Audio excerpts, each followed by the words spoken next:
Hello friends, आज हम बात करने वाले हैं हाउस रेंट अलाउंस के बारे में। हम इसमें देखेंगे कि हाउस रेंट अलाउंस कौन से सेक्शन के अंदर कवर होता है, क्या क्या रूल्स इसके ऊपर एप्लीकेबल है और अपन को क्या क्या चीज़ें इस हाउस रेंट अलाउंस को कैलकुलेट करते वक्त ध्यान में रखनी है। हम कंडीशंस देखेंगे, इसके फॉर्मूलाज देखेंगे और एक एग्जांपल के थ्रू एच आर ए को कैलकुलेट करेंगे। तो हाउस रेंट अलाउंस जो है वो 10(13)A of the income tax act के अंदर कवर होता है और इसके ऊपर रूल्स जो है वो रूल 2A के अंदर गिवन है। तो हमको क्या क्या चीज़ें ध्यान में रखनी है for calculation of house rent allowance. सबसे पहले हमको अपनी सैलरी स्लिप के अंदर देखना पड़ेगा कि हमको एक्चुअल एचआरए कितना मिला है। दूसरा हमको देखना पड़ेगा हमने एक्चुअल रेंट कितना पे किया है पूरे साल के अंदर। तीसरा हमको देखना पड़ेगा कि हम किस लोकेशन पे डिसाइड करते हैं, मेट्रो सिटी में है या नॉन मेट्रो सिटी में। हमको इसमें ध्यान में रखने वाली बात यह है कि आप कौन सी लोकेशन पे रिसाइड करते हो। ये नहीं कि आप किस जगह पे एम्प्लॉयड हो। आप जिस लोकेशन के ऊपर रेंट पे कर रहे हो, जिस जगह पे रह रहे हो, उस जगह को हमको प्लेस ऑफ रेसिडेंस मानना पड़ेगा और उस बेसिस पे हमको मेट्रो सिटी या फिर नॉन मेट्रो सिटी पे कैलकुलेट करना पड़ेगा। अब इसमें क्या क्या कंडीशंस कवर होती है। सबसे पहले आप एक रेंटेड हाउस के अंदर होने चाहिए। हम किसी को रेंट पे कर रहे हैं, हम अपने पेरेंट्स को भी पे कर सकते हैं रेंट, हम अपने चिल्ड्रन को भी पे कर सकते हैं, लेकिन वो रेंट हमारे नाम पे नहीं होना चाहिए, वो प्रॉपर्टी हमारे नाम पे नहीं होनी चाहिए। अगर वो पेरेंट्स के नाम पे है और हम उनको रेंट पे कर रहे हैं तो वो आपके कवर हो जाएगा कि आप रेंट पे कर रहे हो। दूसरी चीज़ ये है कि हमको कितना एचआरए रिसीव हो रहा है हमारे एम्प्लॉयर से।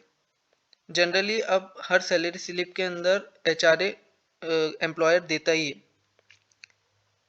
तीसरा, एम्प्लॉय कितना एक्चुअल रेंट पे कर रहा है उस प्रॉपर्टी के लिए जहाँ पे वो रह रहा है। तो हमको ये तीनों कंडीशन दिमाग में रखनी पड़ेगी फॉर कैलकुलेशन ऑफ एचआरए। अब इसका फॉर्मूला क्या है कैलकुलेशन करने के लिए। अब इसके अंदर फॉर्मूलेस के अंदर 3 कंडीशंस होती है, 3 बेसिस के ऊपर हम कैलकुलेट करेंगे। उसमें से हमको मिनिमम ऑफ 1 आपको लेना पड़ेगा। मिनिमम ऑफ 1 मतलब कि इन तीनों में से जो सबसे कम होगा हमको उसको एचआरए एग्जाम्पशन के लिए कैलकुलेट करना पड़ेगा। सबसे पहले है कितना हमको एक्चुअल एचआरए रिसीव हुआ है इन आर पे स्लिप। दूसरा है हमने कितना रेंट पे किया है, उसमें से हमको 10% ऑफ बेसिक सैलरी माइनस करनी पड़ेगी। बेसिक सैलरी का इधर मतलब है कि आपको कितना बेसिक पे मिल रहा है आपको अपनी पे स्लिप के अंदर। अगर आपकी पे स्लिप के अंदर डीए भी है और वो डीए जो है वो आपके रिटायरमेंट बेनिफिट का भी पार्ट है, मतलब आपको रिटायरमेंट के टाइम पे डीए भी मिल रहा है और अगर आपको कमीशन भी मिल रहा है on the basis of the sale turnover, तब हमको बेसिक सैलरी के अंदर इन तीनों को ऐड करना पड़ेगा और उसका 10% निकालना पड़ेगा।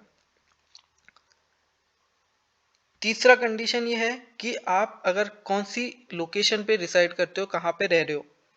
आपको अगर आप मेट्रो सिटी में रह रहे हो तो उसका 50% लगेगा और आप नॉन मेट्रो में रह रहे हो तो 40% of the basic salary. Basic salary का मतलब वही है जो अभी हमने थोड़ी देर पहले समझा था, बेसिक पे प्लस डीए प्लस कमीशन अगर कुछ मिलता है हमको। अब हम एक एग्जांपल के थ्रू समझने की कोशिश करते हैं।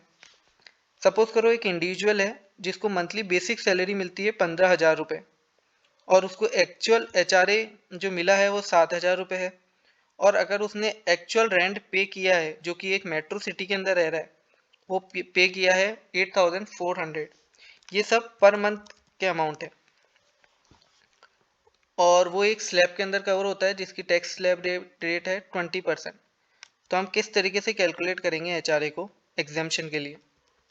तो सबसे अपन को पहले देखना पड़ेगा उसका फॉर्मूला क्या है, minimum of 3 to be taken. तो actual HRA which is been receive is, अपन को कितना मिला है 7,000 एक महीने का, तो 12 महीने का हो गया अपने 84,000। तो हमको एक्चुअल एचआरए कितना मिला है 84,000। हमने कितना रेंट पे किया है, हमने रेंट पे किया है 8,400। उसमें से हमको माइनस करना पड़ेगा 10% ऑफ बेसिक सैलरी। सो हमारी बेसिक सैलरी कितनी थी 15,000, उसका हमने 10% निकाला तो वो आया 1,500। तो 8400 माइनस 1500 हमारा आया, और हमने उसको मल्टीप्लाई कर दिया 12 से, जो हमारा आ गया 82,800। तीसरा हमको देखना पड़ेगा, क्योंकि ये मेट्रो सिटी के अंदर रह रहा है, तो 50% ऑफ द बेसिक पे हमको लेना पड़ेगा। अब इसमें डीए और कमीशन कहीं पे भी मेंशन नहीं था। अगर वो डीए अगर रिटायरमेंट बेनिफिट का पार्ट होता है तो हमको उसको भी इंक्लूड करना पड़ेगा। तो इधर 50% हम बेसिक पे ले लेंगे, 50% ऑफ 15,000 इंटू 12 कर देंगे, जो कि ईयर का अमाउंट आ जाएगा। अब हमको इसमें से मिनिमम ऑफ 3 लेना पड़ेगा। मैंने फॉर्मूला लगा रखा है मिनिमम का। तो इसमें से मिनिमम जो अमाउंट आ रहा है वो आ रहा है 82,800। तो ये अमाउंट हमारे लिए एलिजिबल है एचआरए के लिए, हम इतना ही क्लेम कर सकते हैं।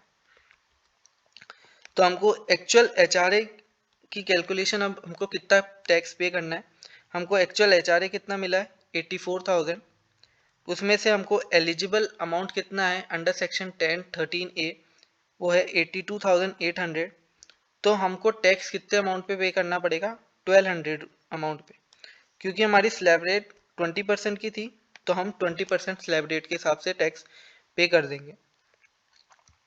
सपोज करो अगर हमने रेंट पे किया होता 9,000, अगर हम 9,000 टैक्स पे कर रेंट पे करते तो हमारे कितना टैक्स बनता, तो हमारे कुछ भी टैक्स नहीं बनता। रीज़न इज़ दैट क्योंकि हमारा लोअर अमाउंट जो आ रहा है वो अमाउंट आ रहा है हमारे एक्चुअल एचआरए जितना हमको मिला है, उतना ही अमाउंट हमारे एग्जाम्पशन के लिए एलिजिबल है। तो अगर हम टैक्स की कैलकुलेशन करेंगे तो एक्चुअल एचआरए जो आएगा वो 84,000, एग्जाम्पशन भी 84,000, तो हमारे को कोई टैक्स पे नहीं करना है। तो हम इस बेसिस के अनुसार भी रेंट पेमेंट की कैलकुलेशन करते हैं for getting tax benefit in HRA calculation. So thank you for that. Hope you all understand the rule of HRA exemption.